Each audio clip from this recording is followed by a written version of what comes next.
Welcome to What CEOs Talk About. Do you wonder what CEOs talk about behind closed doors?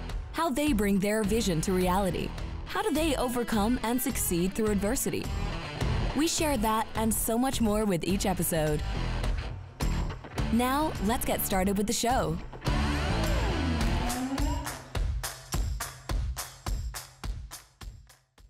Hello, everybody. My name is Martin Hunter. I am the host of What CEOs Talk About.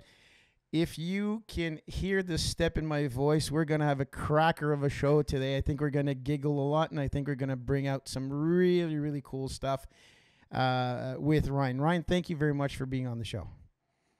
Martin, thank you for having me. This is a pleasure to be here and to be with you today. Fabulous. Thank you. So Ryan and I are giggling on the title of the show today. So Ryan, what is the title of the show? The title of the show today is The Three-Legged Stool That the Orangutan Sits On. And we'll get a little bit more into that. I mean, we kind of were brainstorming this earlier. And, I like quirky. It seems like you like quirky, but this all going to tie together, I think, as we talk through this. So. And you know what? Let's keep the suspense going. Let's do like a Netflix show where there's like episodes where people don't get to, they only get one leg of that stool every episode. No, we're not going to do that to you. Ryan, can you introduce yourself? Who are you? So what I like to do is make sure that we give the listeners and the people watching some context on who you are, where you grew up, so that it really fulfills the episode by putting some narrative around who Ryan is. So name, rank, position. No, I'm just teasing. Just what do you do for a living? What's your history and all that good stuff? Yeah, so I'll try to give you a very quick snapshot of my history. I grew up in the Chicagoland area in Northern Illinois. I started my first business at 15 years old, and that was the way I was going to pay my way through college. And that business is now run by my youngest brother. My youngest brother now has built it into a $10 million plus business, annual business, and is very successful, known all over the Chicago suburbs. And what is it? What is it? Sorry for interrupting. Yeah. What is it? So I started mowing lawns when I was 15 years old, and then passed it down to my next brother, who passed it down to our youngest brother. And he doesn't mow any lawns anymore, but it's all fertilizer, weed control, pest control, those type of things, mosquito control.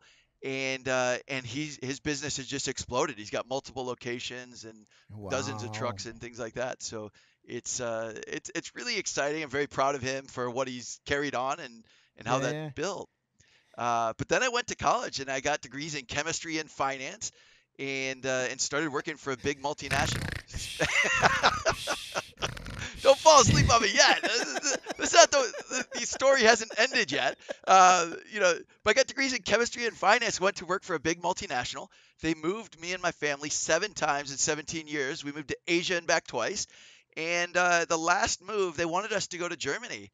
And I was there. I said yes. I called my wife. She was still in the Philippines. I'm like, hey, are we really moving to Germany? And we both just had this feeling, now, you know what? It's time. It's kind of time to be done. There were some, family. We've got 4 children, and it was a lot of moving for them. So we decided to move back my family and to start my own business about a little bit over 6 years ago now.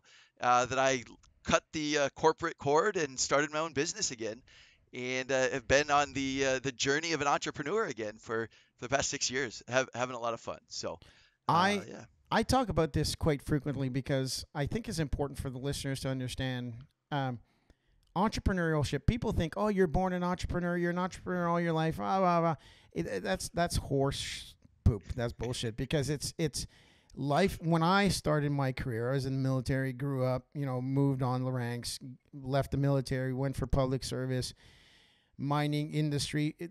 I worked for big corporations, and how can you understand what a big business needs if you've not been in a big business? So, for all these younger, they call themselves CEO. I call them chief everything officers, right? How many people are in your business?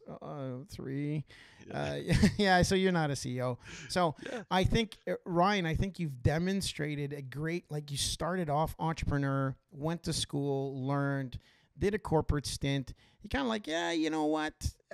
So what was what was the trigger? Because I mean, I'm assuming that you were safe, right? So you're getting paid a lot of money. I made fun of you sleeping, but chemistry and economics, man, talk about making money. Those the two, very good professions to be able to generate a lot of a hefty paycheck. So, Yeah. so what was kind of the trigger point in your family? I know the moving, but what was kind of like, no, no, I'm not doing Yeah. this. Yeah, there were a couple of things that happened. One was on the business side, and one was the family side. Mm-hmm. The On the business side, I was progressing up through the ranks. I mean, I was living in the Philippines. Uh, my second to last role, I was living in the Philippines, managing a couple hundred people there. Had a global role where I had direct employees in Slovakia, in China, in Mexico, and things were going well. But and I tell part of this story in the book that I've got is Mm-hmm. I had risen at a point where I had a couple hundred employees, and I started having chest pains. I Oh started my. having these chest pains living in the Philippines, and I went to see this Filipino doctor, and when I went into his office, he asked me four questions that really started changing my life. The first one he asked me was, he said, so what brings you into my office today? And I said, well, I'm experiencing some chest pain. Mm-hmm. I'm not sure what's going on, but experiencing some chest pain. And he said, well, tell me a little bit about your work. Is it stressful? And I said, no, I manage 180 people on night shift. They're great people, though. I mean, I loved the people Mm-hmm. in the Philippines. It was fantastic. And he said, oh, well, so how much coffee do you drink? And I said, well, I drink a couple of Americanos every night to stay awake because I manage all these people on night shift. And he said, so how much sleep do you get? And I said, well, I don't sleep much because I drink a couple Americanos every night to stay awake for night shift. And he asked me this fourth question, and he said, so how much exercise do you get? And I said, well, I don't exercise much because I'm always tired because I don't sleep because I drink too, Yeah. right? Like I was connecting these dots together, and he just looked at me and he said, Ryan, you seem like a smart guy. You don't need medicine. You don't need tests. I think you're gonna figure this out. And then he said, how are you enjoying your time in the Philippines otherwise? And I just looked across the desk at him. This is not what an American expects, right? We go to the doctor, and it's like, no, give me a test. Give me a You're supposed pill, to give me some get. tests. You're supposed to give me some medications. Like, do I need open heart surgery yet? Like, and this guy just looked across at me. It was literally those 4 or 5 questions that led him to, you don't need tests. You don't need medication. You seem like a smart guy. You're going to figure this out.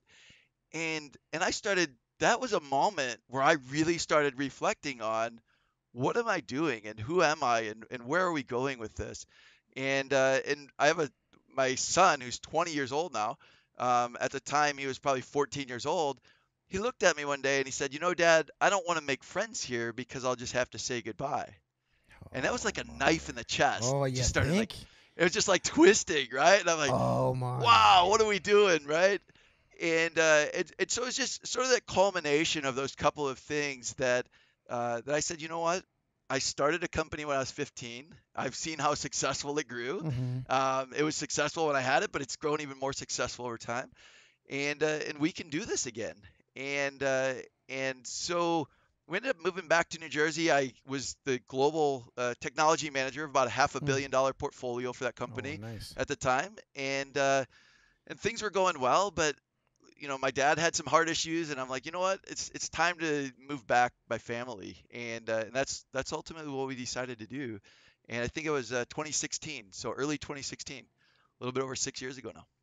Do Yeah. you remember where you were, like physically, when you made the decision, like the final no? Do you remember? Remember, for me? I do, yeah. I mean, the real final decision, we were in New Jersey, and I can actually remember.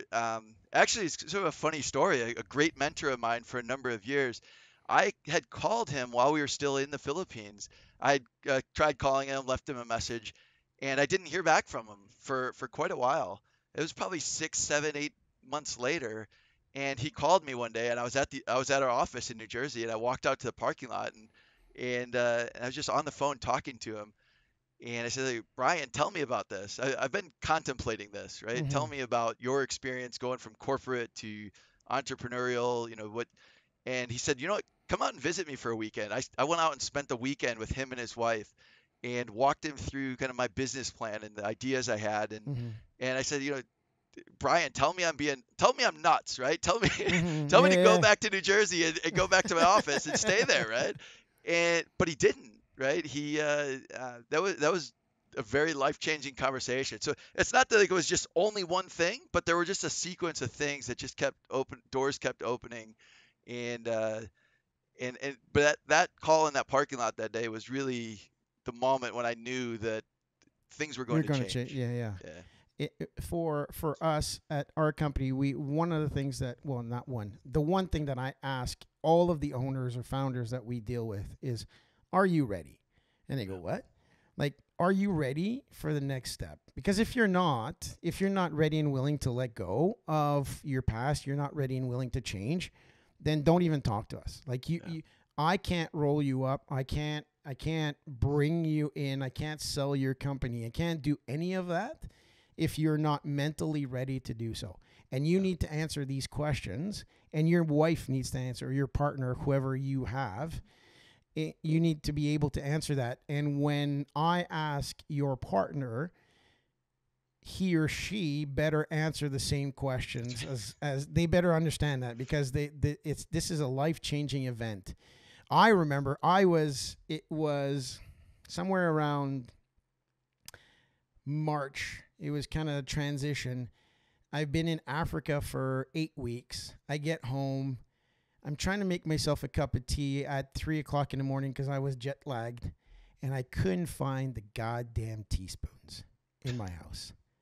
I lost it. I was like, there is more profanity done in that. What the? I'm done. Yeah. I am done. I had teams. I had everything. I said, I'm done. And that was, I had started my entrepreneurial journny, but more as a consultant. So I was just like, oh, I'm really good at this. I'm just going to keep on doing this. But my entrepreneur really started when I built a tech company, and I was like, oh, I'm good at this. Maybe I can do this again. And then went twice at it, and I was like, oh, shit, I can do this more than, right? So that's where our business lays today. So thank you. So let's talk about the title of the show, because I think people have waited long enough. So break that down. Let's go from top down. Who and what is the orangutan? So, first of all, I consider myself an orangutan most of the time when Okay. I think about this stuff. But the real orangutan is an orangutan called Fu Manchu. He lived at the Henry Dorley Zoo in Omaha, Nebraska, Okay. for I don't know, I don't remember the exact years, but Mm-hmm. we were kind of joking about PowerPoint earlier. So probably about 4 or 5 years into my corporate career, I was doing a lot of training of other people, Mm-hmm. and I had these massive PowerPoint decks, and one of the slides said on it, "What's required for change?" And there were three things. It was a triangle, and it said tools, skills, and mindset. And I was in a corporate training role where I was training people, and I would get to this slide, and I was like, I don't know, I guess it's self-explanatory, right? Like that's what's required. You need tools, skills, and mindset. And but I always like to relate things to real Mm-hmm. life. And so our twins were probably about 4 or 5 years old at the time. And we were at the Henry Dorley Zoo, and Mm-hmm. we're standing there, and we're looking at the orangutans. My kids are looking at the orangutans, and I'm reading this big plaque on the wall. And this big plaque on the wall talks about the story of Fu Manchu and the head zookeeper at the zoo, who was getting upset at the junior zookeepers. He was getting upset at them because the orangutans kept getting out, and he thought somebody's being careless. Somebody's being careless. Why are my junior zookeepers? Why are my junior employees not following directions? Why are they not locking the cage? Yeah. But the orangutans kept getting out of the cage. And one day, one of the junior zookeepers was at the orangutan enclosure Mm-hmm. and saw Fu Manchu kind of scale this wall and go over to the door. And he started playing around with the lock at the door, and all of a sudden the door pops open, and Fu Manchu walks out, and all the other orangutans go and follow him and make a mess of the park. Right? You can Google this. This is a real story. I'm sitting there reading this plaque, thinking about the most boring PowerPoint slide that I've got in my deck, and thinking, this is it. This is the story, right? And I started thinking about the tools, skills, and mindset. And when they tranquilized Fu Manchu, they shot him with the tranquilizer. He's laying there. They're like, how did he get out of the cage? And they go and they find that he had a piece of wire that he stuck up like by his gum line. That was a wire that he had broken off of one of the lights, right? The little piece of wire, and that's what he was using to pick the lock. And he was hiding it like a retainer up by his gum line. So he was really clever. He had a tool. He had found a tool. He had the skills, right? An orangutan has the opposable thumbs and the brain power to figure this out. And he had the mindset. He wanted to get out of the cage. He wanted to do something different. And I started equating this all together, and they took away that one thing. They took away that tool. And now all of a sudden, he still had the skills, right? You can't take the skills away from the orangutan. He still had the mindset, I'm sure. He probably became more frustrated that he no longer had a tool to get out of the cage. He still had two of them, but he couldn't get out of the cage because they took away the tool. On the other hand, I was just reflecting. I'm standing there. I'm like, what about the zebra? A zebra wants to get out of the cage. A zebra, you could throw a key to a zebra, right? You actually give him a key. He wouldn't know what to do. He wouldn't know what to do. He'd probably try eating it, right? He'd probably like sniff around, try to eat it. He's not going to get out of the cage. And the third one, if the mindset is missing, if Fu Manchu's happy eating bananas and having somebody clean up his crap, then guess what? Not getting out of the cage. And so this sort of became a defining story that I've told throughout my career. And my kids kind of joke about it. They're like, this is the reason we moved to Asia twice, is because Dad told this story to some executive who's like, that's it. This guy gets it, right? But as you think about our purpose in life, the people around us, the processes we use, that three-legged stool, tool, skills, mindset, however you want to think about it, it's, well, I mean, the title of your show is What CEOs Talk About. And about a year ago, I was talking to the president of a company, and I shared that story with him. And he looked at me and he said, my employees have lots of tools, and I give them lots of training. So they've got tools and skills. They have poor mindsets. That's the problem. And I asked him a really challenging question. I said, do you hire unmotivated people, or have they become that way over time? And I wasn't sure. That's kind of a risky move for someone who's trying to win some business. But he sat back in his chair and started reflecting on it, and that realization that he was hiring good people, he was hiring smart people, but the culture of what they were doing was sort of dragging the mindset down of his team. And so I've throughout my career, no matter where I've been, thinking about those three legs of the stool and how those impact leadership, how those impact teams, has really become a core part of my story and of the story that I help organizations through. Thank you for that. I always push very hard for the word morale. Yeah. I was in the military, and I specialize in behavioral-based leadership, behavioral-based safety. How do you break it down between behaviors and process, right? And so if you've got direction, the center line is a culmination of good behavior with the right tool, or the good process brings on good business, right?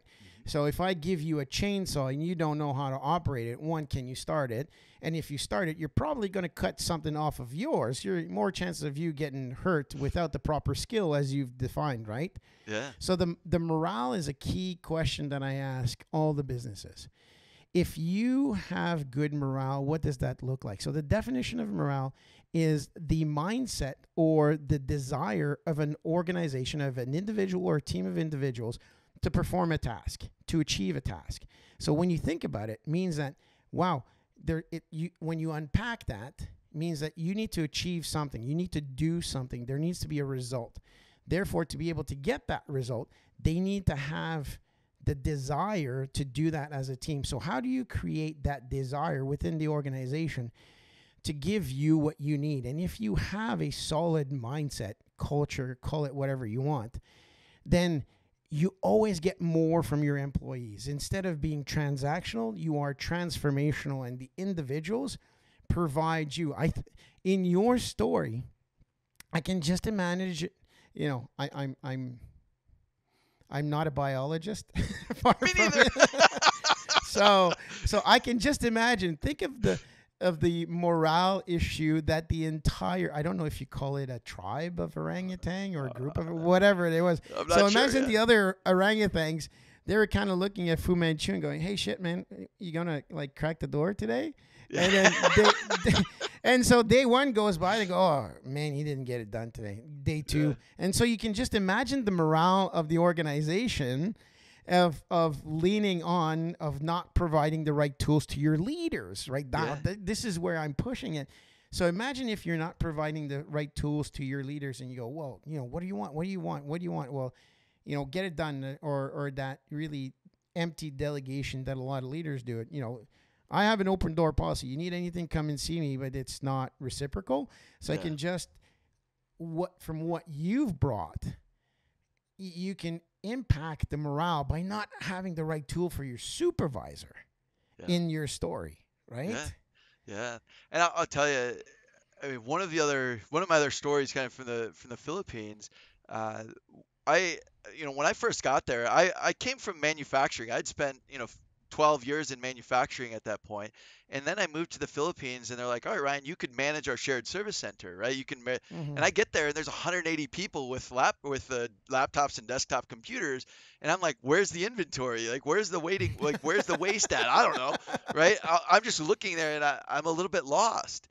And I started to. That was really where my career went from managing a dozen people to managing a very large team of teams. And as I started looking at that, I started realizing I've got to. Well, let me tell one other story.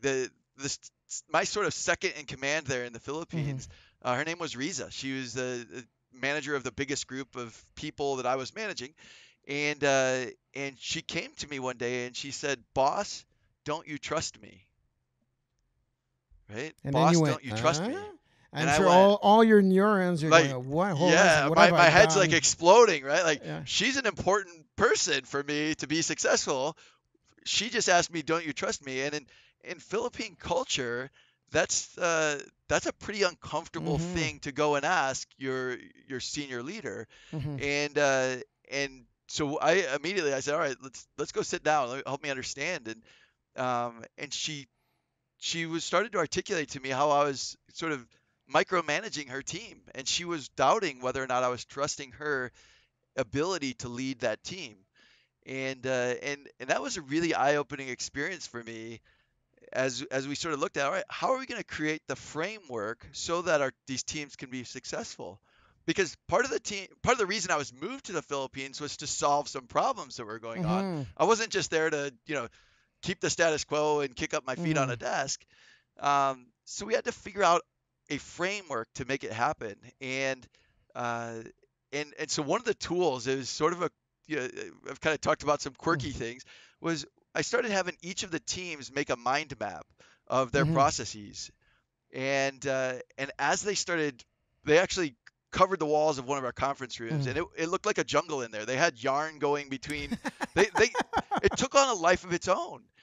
And to me, that was a moment where I could look on a Friday at lunchtime, which is about 1 o'clock in the morning.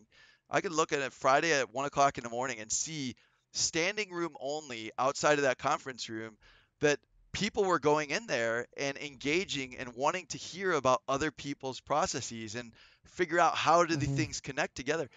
And that was a moment where I felt like I could sit back as a leader, put my feet up on the desk, maybe figuratively, because the team had started owning it. They were energized. They were excited. I was no longer micromanaging. I was no longer trying to get into the details of you can't do that when you've got 200, almost 200 Oh people at no, that there's point. no way. You can't do that.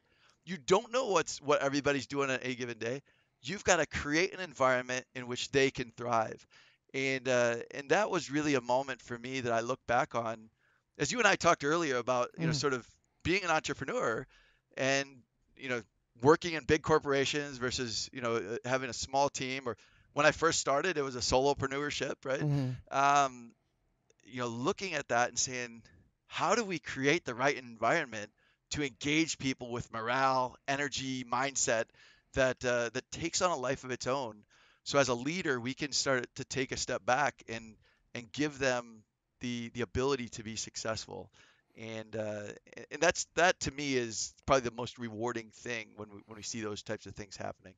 There's different levels of leadership, and I want to kind of give the audience what I think about the certain levels of decision making or problem solving that you have. So in Kaizen, you have Gemba Kaizen, which is as close to the ground as possible. So you want to keep the decision making as close as possible to the ground, and that's what you were seeing.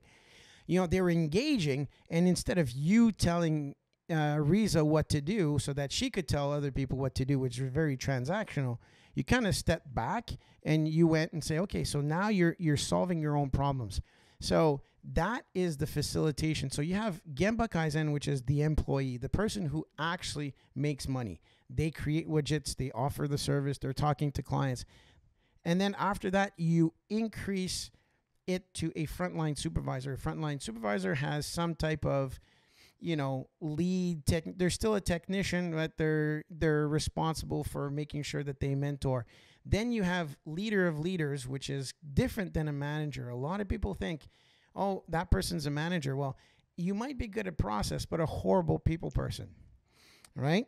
And so it's okay to have a manager who manages systems, but don't put that person as a leader of leaders. The leader of leaders, right? Then you have the executive. An executive format is not necessarily in like you're the executive of the company, but you have a strategic component of what you need to do to execute the decision making. And those are the 4 level, you have personal leadership, you have frontline leadership, and you move on. So the 4 things that are consistent, in my opinion, for doing what you're talking about is, I think you nailed the second one really good, is with good direction. You have to have good direction. That's number 1. Number 2 is facilitation, not dictation, not direction. You need to facilitate. And I think I was an operator for a long time as well. And so I'd go in and I'd say, well, an operator in the military. So I was very good at command and control.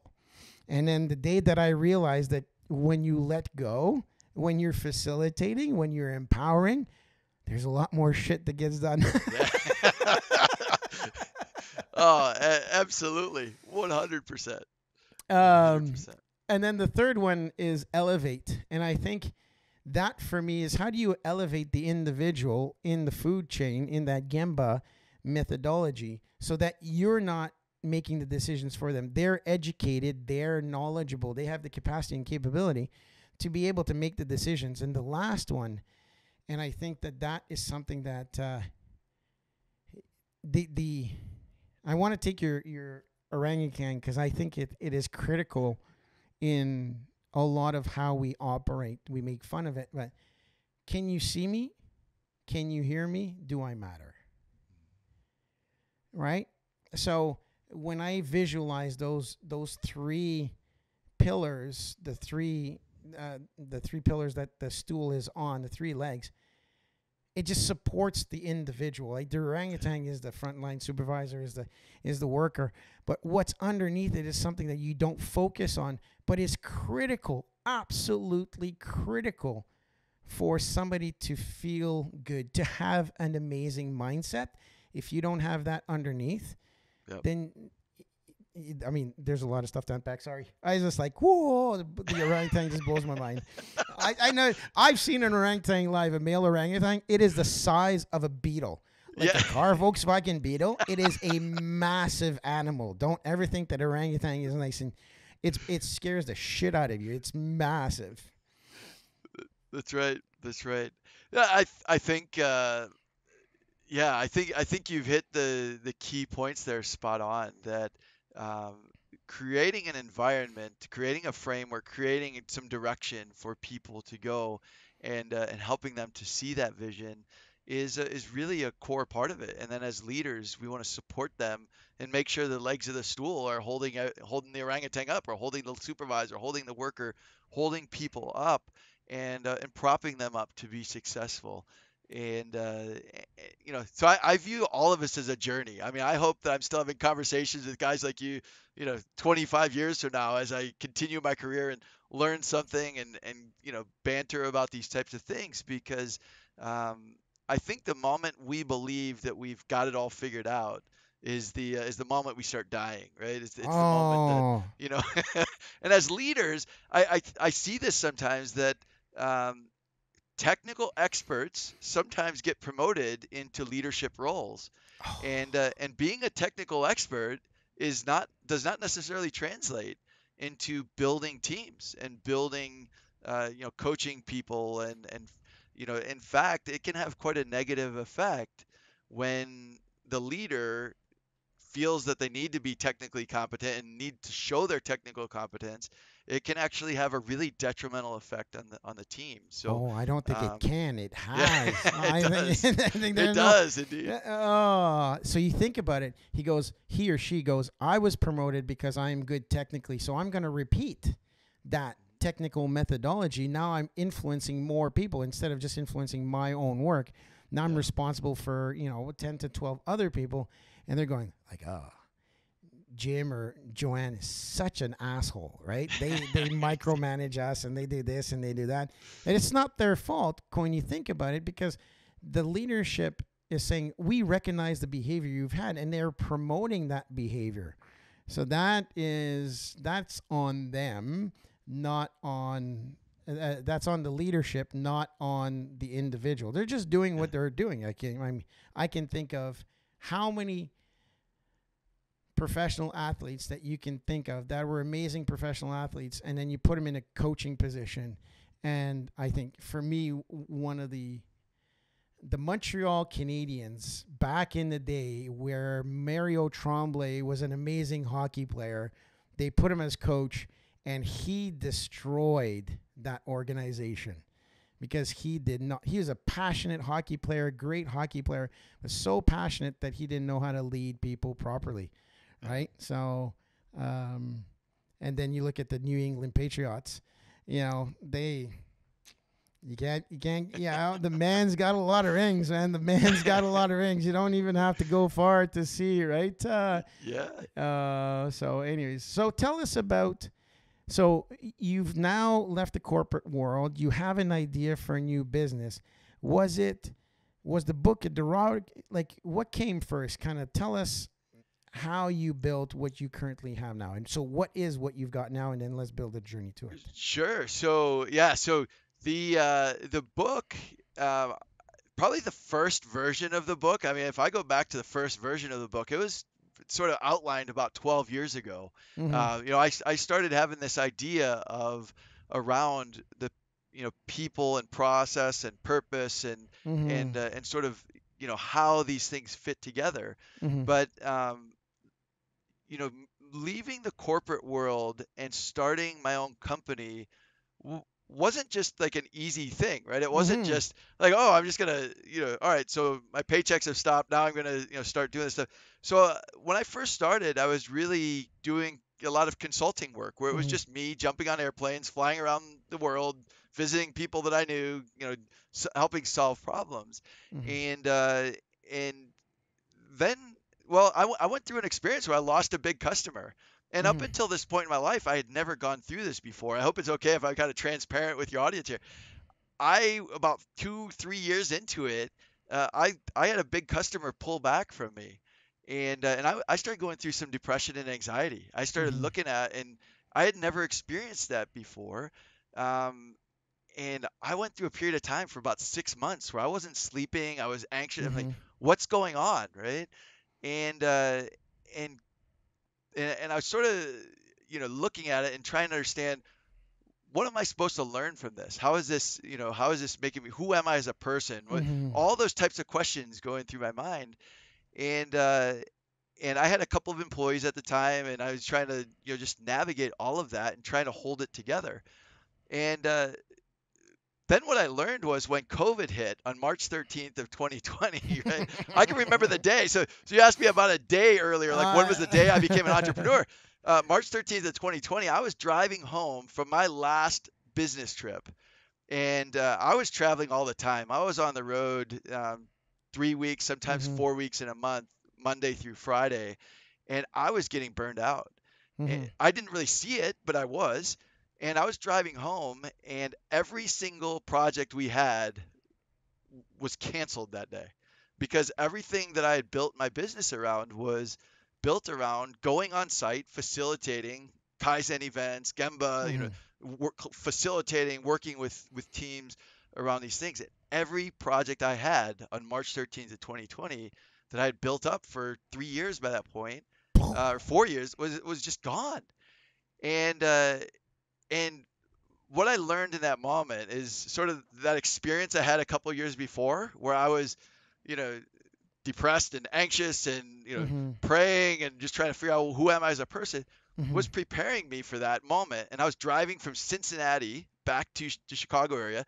And I was like, I just said some prayers. I'm like, all right, God, what do you got for us now? And Mm-hmm. instead of getting depressed and anxious, I looked at it as a new opportunity to figure out this business and what we were really going to do. And what's that? That's been about a little bit over 2 years ago now. And I started hiring some of my former team members back in the Philippines, and we've Mm-hmm. got a software development team now, and we're helping organizations to clarify processes, simplify processes, document them, and ultimately even execute on them. So Mm-hmm. we've created kind of a shared service organization there. We're building this software platform around process documentation to help people with a simple way, a clear way on how to enable small to mid-sized businesses to do what the bigger companies do. And we're just finding great success with it. I'm just having a blast. Like hiring some of those people again and making my whole business virtual and just navigating that as an entrepreneur. In a big corporation, you sort of have all these resources, right? It's like, I need IT. Oh yeah, I've got a Yeah. whole team we can put on that, right? You need a sales team, Salesforce. Let's just put the new marketing platform in front of them. Um, when it's your own money and your own business, and something like COVID hits, right? It's like I got to Oh pay the bills shit. still, right? Um, so those learning experiences as an entrepreneur, as a the second or third time entrepreneur now. I look back now and it's a lot of fun. I think my faith has grown. I think all these things just all right. How do we just do good things for other people, build relationships on which we can ultimately succeed and succeed together? So that's become a big part of the journey there. It's uh, I help a lot of I've seen some pretty horrific things in my military career. I buried children. That really hit me hard with PTSD and stuff like that. So when being shot at, shooting back at people, death and smells and stuff like that. When you come back to the Western world, the peaceful world, and people flip out on different things, I always kind of pull people back and I say, hey, listen, like recenter. Yeah. When I was alone in one event, um, you start, okay, so how do I live the next 5 minutes? So you kind of pull back, you kind of recenter everything's happening in the world. You kind of bring it down and focus. I don't want to say it's like a mental meditation, but when you're in combat, things slow down when you have this event of survival. When you're primal, everything kind of slows down. And it's really cool to feel, but not back then, right? So those experiences we learn from, and yeah. So if we can harness that energy, I think in the right way, and thank you for your service, by the way. That's far more powerful than I lost a customer and I went through this, right? Like I don't know. But It seems meaningless, but yeah, it's but the that point mental is that energy, right? the point of the matter is that you're regardless if you're getting shot at or not, the human reaction is similar. It's survival. Like you're like, oh shit, I've lost all my clients. And I don't know how many kids you had back then, and if your partner works or not, and you're like, shit, will I pay my bills? That's right. Yeah, will I be able to Yeah. put food on the table? I don't want to tell my kids that they can't go to soccer practice. Yeah. Will I be able to pay my mortgage? Right? Those are as primal survival, because our survival is different now, right? It's not life or death. Well, it is life or death, but the threats are different. They're more fiscal than anything else. Yeah. And when you recenter, you say, okay, all right, I can't control everything, but what can I control? And then you go, okay, so I'm healthy, my wife is healthy, my kids are healthy. Okay, great. What do I do next? Okay, business is not going so well. Is there anything that can salvage? No. Okay, so how do I gently look at the next thing, and then the next thing, and then the next thing, and then the next thing? And I think too many people try to connect all the dots when you say, hey, let's just take one step at a time. Yep. Figure it out, right? It's to bring it back to your point, where's my mindset? Yeah. Right? Do I have the skills to get out of this hole? 9 times out of 10 is probably yes, right? 9 times out of 10. Now, do I have the right tools? Okay, so I might have to buy a tool or not, but do I really need a 1500 DeWalt tool set, or can I go and get a multi-bit screwdriver? Will that do for now? Right? That's just kind of thinking, what tools can you take? But I think the most critical part is, where's your head at? And I think and you've got the stools, and if you've got those three legs, then you're the orangutan. That's right. Right? And so you kind of adjust the seat on there. For those who are listening, the word entrepreneur comes from the French word to entreprendre. So entreprendre is to take on. And so a lot of people think that as entrepreneurs doesn't mean that you're a good leader, you're a good starter. You're good at building things, at great ideas, but at a certain point, you should hand off to people who are used to dealing with process, people, and not mindset, purpose. Purpose. Exactly. Yeah. Thank you. Exactly. And I think, so I get a ton of joy out of collaborating with other CEOs and helping them to look at and assess their business and look at, what's working and not working and those type of things. But rebuilding my team or building my team now with some of my former colleagues in the Philippines, and stepping back into that leadership role again, where we're looking at it and saying, all right, how do we? It's been humbling but exciting when I've reached out to some of the folks who used to work for me and asked them, would you like to come? Here's what we're building. Would you like to be a part of it? Mm-hmm. And I had one of them recently who told me, he said, well, I already quit my job or I already handed in my resignation because I heard you might be calling me. And I thought, to me, this was exciting. Like, I'm like, you know what? I left an impression with the people that I was leading that they want to come, and in today's environment where we hear about these, the great resignation and the great reshuffle and employees being disengaged and these type of things, when I call a former employee and say, would you like to come work for me? And they say, I already handed in my resignation because I had to give 30 days notice and I heard you might be calling. As a leader, this is humbling to say, wow, this person's putting their trust in me. They don't even know what I'm doing, right? but it's also exciting to see, as entrepreneurs, as leaders, if we can create those cultures that draw people towards a vision, towards an idea, that's just exciting, I think. And especially with so much disengagement in the workforce today.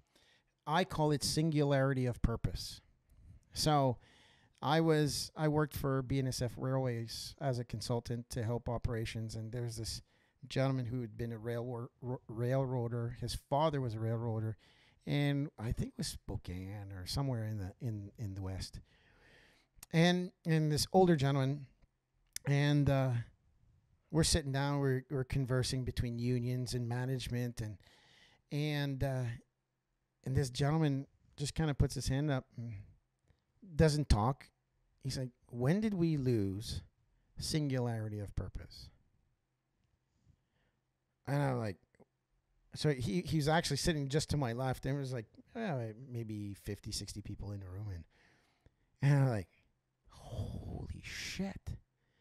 That just gave me goosebumps, right? And you're like, the guy doesn't say anything. He says, when did we lose singularity of purpose between union reps, unions, and management and leadership and clients?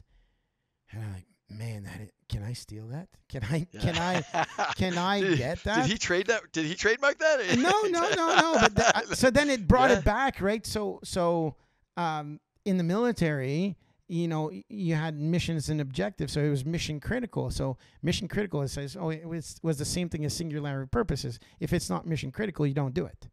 And then if you look at Tim Ferriss, he's got the acronym DEAL: Direction, Elimination, Automation, Liberation. So how do you create, it's kind of similar, that singularity of purpose, to be able to align. And we had a prospect just on Friday call me up, and he said, holy shit. I go, what?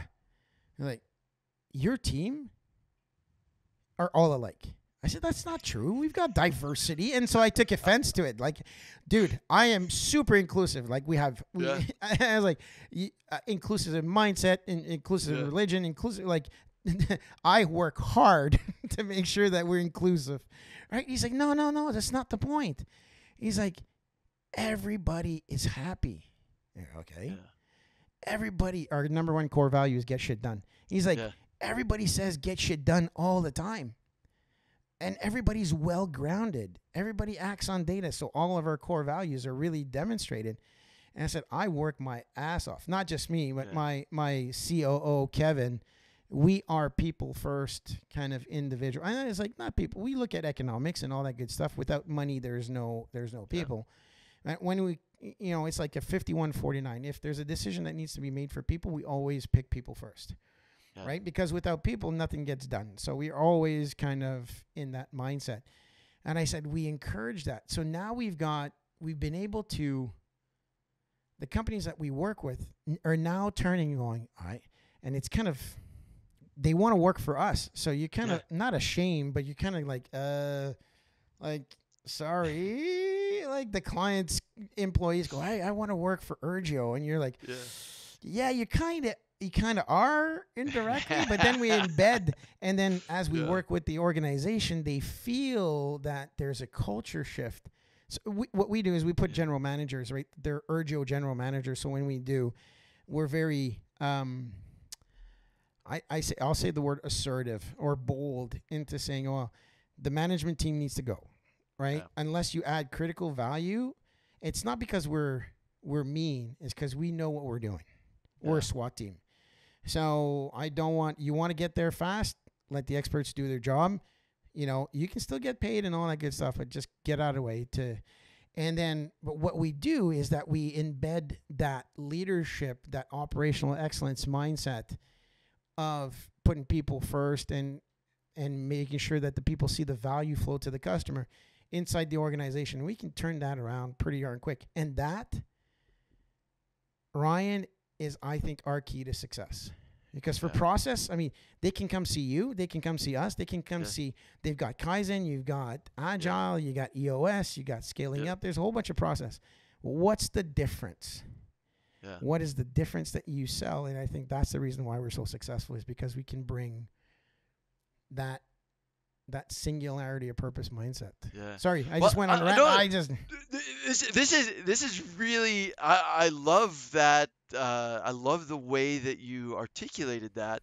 You asked a little bit earlier sort of how the book came to fruition, and I told you that first draft was probably 10, 12 years ago.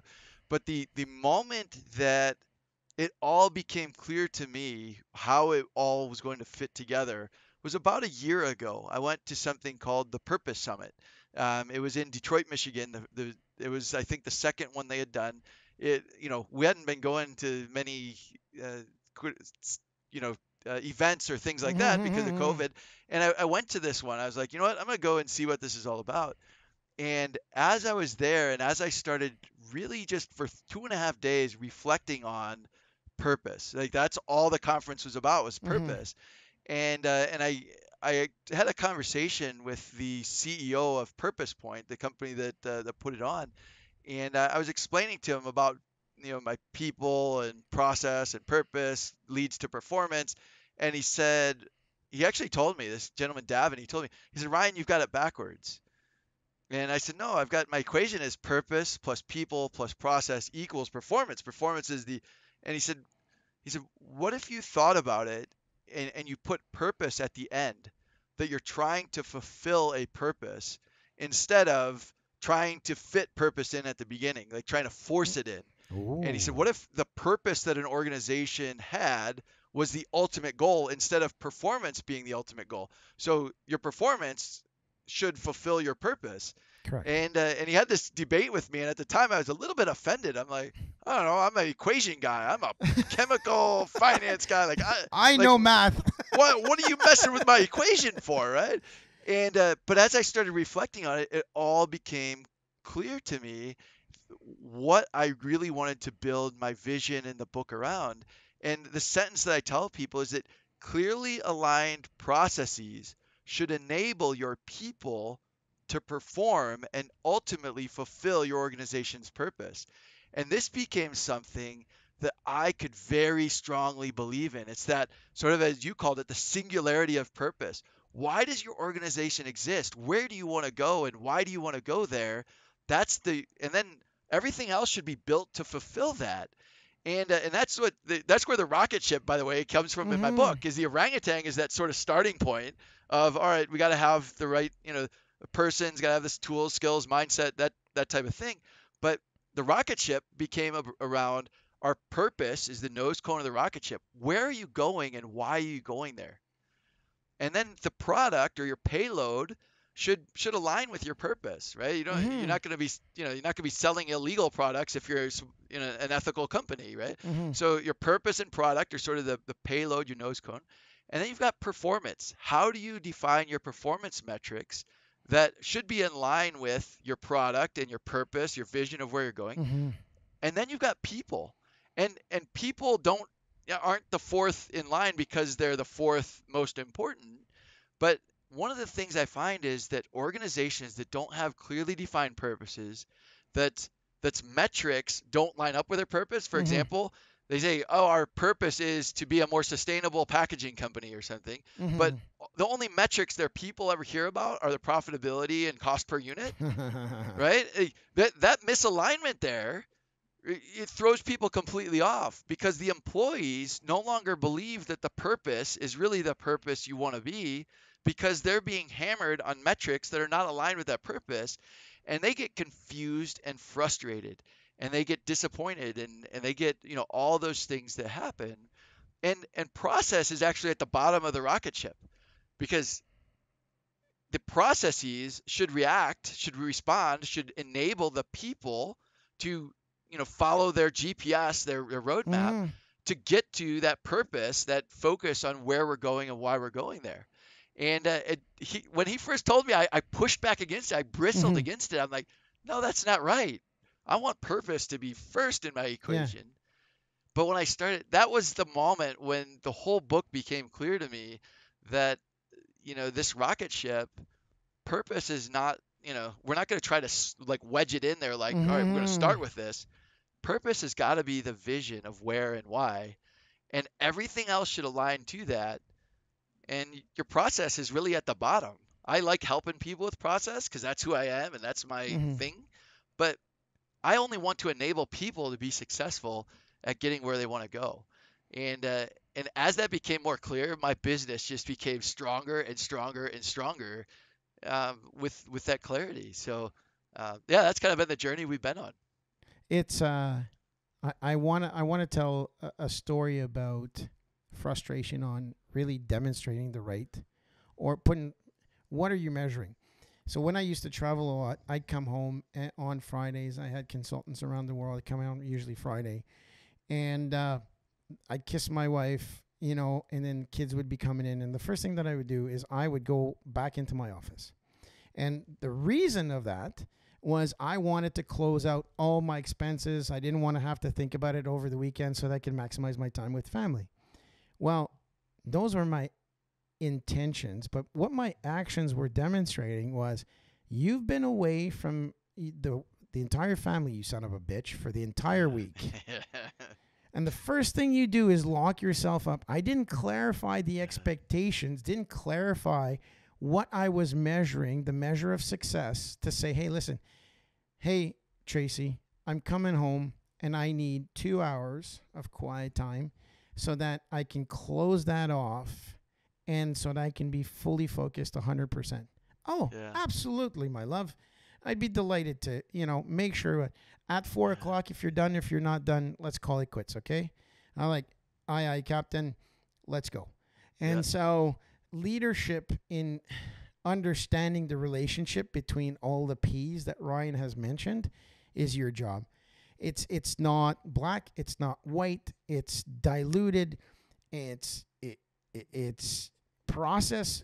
A lot of people think that process is black and white. This is no quality. It's fine tuning. It's balancing things. It's giving. It's taking. It's like being in a marriage day in, day out, where you're always looking to, I don't want to say give in to something. What's the word I'm looking for? It's collaborating, not compromising. Right? And you can't focus on everything all the time. So a little bit more energy here, a little bit more energy there. You want to grow your revenue, then you have to kill profitability. You want to build profitability, then sometimes you have to let go of revenue for a little bit. So there's a lot of things that go into it. But I think the key thing, I think that you do and that you've been doing, and there's one thing that I really want to focus on that Ryan did and mentioned at the beginning of the show is with Riza. He said, hey, help me understand. He demonstrated curiosity, which I think is one of the masters, one of the key behaviors that a leader can have is to be curious. Okay, what's the situation? How can I help? What's going on? Hey, hold on a second. I screwed up here. Okay, how did I screw up? I don't want to screw up again. How can I help? Right? And Ryan did it without even thinking, and showing that creates trust. Yeah. I appreciate that insight. I mean, I've been loving this conversation because the stories you've shared and the questions you've asked, the curiosity. I agree with you 100% that curiosity, seeking to understand. That's one of the things when I was living in other countries. Starting to truly understand different cultures gave me very different and new perspectives about why different people do different things. And by the way, Riza took over my role. Like, she actually ended up being promoted into my role when I left. She got a expat job in Germany a couple of years later. I mean, her career just kept taking off. And that day she was thinking about quitting. She told me after that, she's like, I didn't feel like I was necessary. I didn't feel, I think you mentioned earlier, Martin, about, am I seen? Am I heard? Do I matter? Yeah. Do I matter? And that's what she was feeling. And I didn't, until she walked up to me and said, boss, don't you trust me? I didn't recognize that. And I think as leaders, that moment, reflecting on that moment, has made me maybe more aware for other people. I'm like, you know what? Why is that person acting that way, right? And you, as a leader, you can't be too hypersensitive. Like, you're always like every time somebody, but we also need to be able to recognize those things and recognize those moments and ask those questions. And if we do it out of genuine empathy and caring, the loyalty that we build is incredible. And so those are great points. I think of how critical that one action from Riza, when you think about it, from what you've said, right? If she had decided not to have a courageous conversation with you, not to be brave, Now, again, I'm assuming from what I'm seeing right now is that you were very approachable as well. So it wasn't like oh my God, and I'm gonna face a lion, and I'm gonna stick my head into it. She was courageous enough to come see you. You did provide an open and honest opportunity to provide feedback. Well, when you think about it, if she wouldn't have chosen that, how different her path would have been. One single action. Yeah. One single action. That rocket ship, man. If you don't point it in the right direction. That's right. Ryan, okay, so we've got your book. Your book is called From Orangutan to Rocket Scientist: How to Lead and Engage Your Team with Effective Process. So that's the book. Booyah! Yep. Okay, last question, because you and I think could talk for hours and hours and hours. So I think maybe we do a part 2. Or we dive down deeper into the book.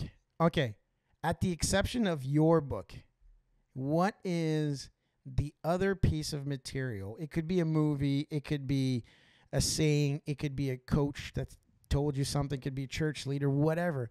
What is the one piece of reference that you've always fallen back to? Oh man, It's hard one, eh? That's a hard one. There are several, and What comes to mind? I think probably. Oh, you put me on the spot, and I'm trying to. My mind's like crashing right. So I think probably the biggest one. I met a gentleman probably about 4 or 5 years ago. His name was Joe Slawick, and I started a conversation with him, and he started telling me. He actually gave me his book. It's called The 14 Ingredients for Success in Life and Business. He ended up selling his business about a year and a half ago for about $750 million. So he's got success in life, right? Or in business. He's been very successful in life. He's I met him through a connection at the church we were going to, and he started sharing with me about leading with authenticity and leading with the uh, you know it's okay to share your faith. It's okay to be who you are. Don't try to just be who everybody else wants you to be. Don't try to be different ways. And it took me a while for that to sink in. But I told you about that depression, anxiety I went through, Mm-hmm. and coming out of that, I was sitting with a group of men. He wasn't there that day, but it was a group of men who he had together from time to time, and uh, and I shared a little bit about the struggles that I had gone Mm-hmm. through, and one of them looked at me and he said, Ryan, and this gentleman's like 60, mid 60s. Mm-hmm. He looked at me and he said, Ryan, uh, I went through the same thing in 2008, 2009. I thought I was going to lose my entire business. And this guy is somebody who, he's got a dozen buildings around town here with his name on them. And I started learning that authenticity, Mm-hmm. being able to share with other people. I was afraid to share something like that with such a successful businessman, that I'd gone through these things, that you know, Mm-hmm. and I think I keep going back to uh, leading with authenticity, sharing those challenges we've gone through instead of just hiding them and trying to look. The picture sometimes comes to mind of a duck, right? A duck looks very calm on the pond out back there, right? But his feet are going like nuts underneath. And the more I've become open and authentic based on the advice of some of these people in my life, the more that other people have started opening up to me, and relationships have become stronger and stronger. And the older I get, maybe I've started to appreciate and understand just how important relationships are, more than money, more than making money tomorrow, more than how do we build relationships with authenticity that will last a lifetime. And I think Joe was probably the person who really started that domino effect in my life as I started looking at my business and thinking about it in different ways. So Oh, yeah. I agree. That's the one thing too. I agree that I don't pretend to be somebody else. Now everybody that sees me sees Martin for who Martin is. You talk to Martin on a podcast. You talk to Martin, and it's funny because at our last quarterly meeting at the end of June, one of our team members felt that they were being, I don't want to say oppressed, but my being of who I was, they felt oppressed and belittled. And again, not my intention whatsoever. And I teared up. I had to stand up, turn around, because that was not my intention. And I sincerely apologize. And I was like, oh shit. I was like, I'm crying in front of the leadership team. Like, this is not good, right? I couldn't hold it in. And the feedback that I got was like, I am doubling down on you, Martin. Like, from everybody, I got texts from the people I got after when we went for dinner after that. People took me aside and they said, Martin, you are so courageous. And I said, coming from an old guy who's been in the army, who is, SF, who's played rugby all his life, jumped out of airplanes, been shot at people. Like, I shouldn't be crying in front of a whole bunch of people. And yet it was who I was at that moment that made everybody believe in even more in my leadership. So no, I hear you. Oh my goodness. Yeah. I think authenticity in relationships. I mean, it's been a really good journey as I've started investing more in that and less in, look, I've been blessed. I mean, God's blessed me in so many ways. Relationships and authenticity are far more important than money. I agree. Money will come, money will go, and at the end of the day, we gotta fulfill our purpose, right? When you go in the graveyard, they don't put the amount of money that was in your bank account when you died, right? They put your name, I think. I don't know. I don't want to go there if I don't have to. Every morning I'm on the right side of the gravestone. That's what I. That's right. Ryan, I think we're going to have to do a part 2, man. I think we're going to have to dive into your book. That'd be awesome. Talk about process. Look, I've loved this conversation and appreciate your perspectives on people and purpose. I think we're very well aligned in some of the things we're talking about, and I really want to thank you for your service and appreciate the challenges that I'm sure you've been through in some of the things you alluded to. So thank you. It's a big deal. So. I'm an old man now. 50. I'm not that old, but anyways, that's what I say. I got bum hip. With that being said, thanks again. My name is Martin Hunter. I am the host of What CEOs Talk About, where we translate strategy into frontline operations. So please like and subscribe, click the notification bell.